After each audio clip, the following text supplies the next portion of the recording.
Question வந்து GDP calculate பண்ணுறதுக்கு என்னென்ன மெத்தட்ஸ் 3 மெத்தட் மொத்தமாக எக்ஸ்பெண்டிச்சர் அப்ரோச், இன்கம் அப்ரோச், அதுக்கப்புறம் வேல்யூ ஆடட் அப்ரோச்.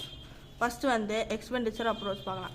இந்த மெத்தடில் ஜிடிபி எப்படி மெஷர் பண்ணுவாங்கன்னா, எல்லா ஃபைனல் குட்ஸ் இருக்கா, உனக்கு வர எல்லா final goods toys, teas, goods and services எல்லாத்துலேயும் எக்ஸ்பெண்டிச்சர் ஆட் பண்ணுவாங்க. எவ்வளோ செலவாகுது செய்கிறதுக்கு அதெல்லாம் ஆட் பண்ணுவாங்க. இவ்வளோ இப்போது உனக்கு ஒரு கார் செய்கிறதுக்கு 2 லட்சம் செலவாகுதா, ஓகே, இப்போ அதோட வேல்யூ 2 லட்சம். அதுதான் வந்து ஜிடிபியில் ஆட் பண்ணுவோம். Okay, during a specified period of time, ஒரு வருஷத்துக்கு தான். இதுதான் அதோட ஃபார்முலா. ஒய்னா அப்புறம் GDP, C means consumption, I means investment, G means கவர்மெண்ட்டோட எக்ஸ்பெண்டிச்சர், எக்ஸ் மைனஸ் எம். எக்ஸ்னா எக்ஸ்போர்ட், எம்னா இம்போர்ட். எக்ஸ்போர்ட்லேருந்து இம்போர்ட்டில் எவ்வளோ காசு வருதோ அதை மைனஸ் பண்ணி எல்லாத்துலேயும் ஆட் பண்ணால் அது ஜிடிபி. இது வந்து இன்கம் அப்ரோச். இந்த மெத்தடில் வந்து ஜிடிபி எப்படி எடுப்பாங்கன்னா, from the perspective of the earning of the men and woman.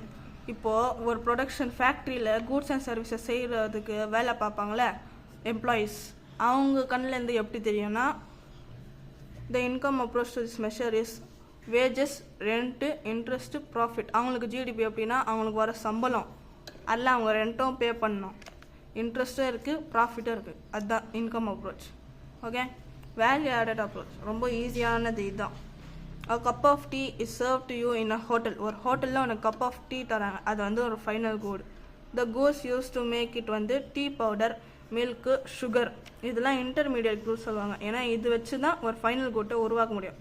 Intermediate means middle goods, middle அதுதான் மீனிங்.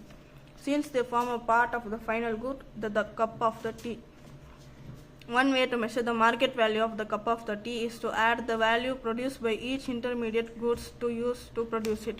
That means இப்போ டீ இருக்குங்க, ஓகே, இது வந்து டீ பவுடர், இது வந்து milk, this is sugar. Okay, இப்போ இந்த டீக்கு எவ்வளோ வேல்யூ தெரில, எவ்வளோ ரூபான்னு. டீ பவுடர் வந்து ஒரு 2 ரூபா வச்சுக்கலாம், மில்க்கு வந்து 5 ரூபா, பேக்கெட் வந்து 22 ரூபா வரும். ஆனால் டீக்குள்ளே போகிற மில்க் இவ்வளோ தான் இருக்கும், அது 5 ரூபா போதும். சரியா? ஜஸ்ட் ஃபார் எக்ஸாம்பிள் எவ்வளோ ஆச்சு, 7 rupees. சர்க்கரை வந்து 3 ரூபா ஆச்சு, கொஞ்சம் தான் போடுவான் சர்க்கரை. சரியா? இப்போ இது எல்லாமே ஆட் பண்ணால் எவ்வளோ வருது, 10.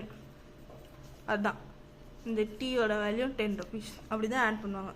த sum of the value added by all intermediate goods, எல்லா வேல்யூ ஆட் பண்ணால் gives us the total value of the final goods. இதுதான் total value in this economy.